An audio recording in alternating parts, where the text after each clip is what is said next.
Just after midnight, when I heard the 3 slow knocks on my door, I sat up, confused, telling myself it had to be a dream. I mean, who would be knocking at the door at this hour? I just buried my husband only 2 weeks ago. Maybe it was the wind, or maybe it was just the rain tapping against the window, or was I half asleep? But then 3 knocks again, clear, deliberate. My heart tightened. Breathing hard, fear rising in my chest. And then I heard a voice so familiar. My blood ran cold. It was his voice, my late husband's voice. The same man we laid to rest 2 weeks ago. Frozen with terror, I stood and crept to the window, pulled the curtains back just enough to see outside. There he was, standing at my front door, drenched from the rain. It was him, wearing the exact clothes he had been buried in, mud still clinging to the fabric, his skin pale, his expression calm. I stumbled back in fear. The knocking came again. This time, his eyes met with mine through the window. He whispered my name, soft, tender, like he used to. Please let me in. I can't sleep outside. It's too cold. I shook my head, trembling.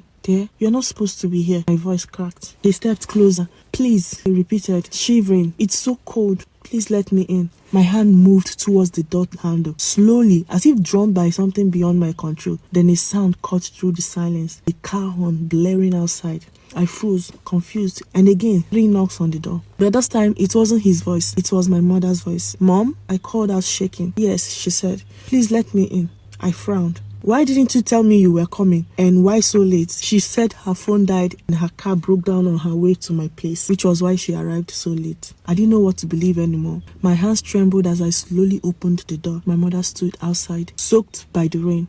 But when I looked past her into the street, my husband, who was standing by the door, was gone. I let her inside. She hugged me. I broke down crying. I told her I had seen my husband just moments before she arrived. She held me tightly and said it was all in my head, as grief can make you see things, especially so soon after the burial. But I knew what I saw. Nothing she said could convince me otherwise. The next morning, I woke to my phone ringing. I reached for it and froze. It was my mother calling. My mother, who should be asleep in the next room. Panicking, I rushed to the spare room. The bed was perfectly made, untouched, as if no one had slept in it at all.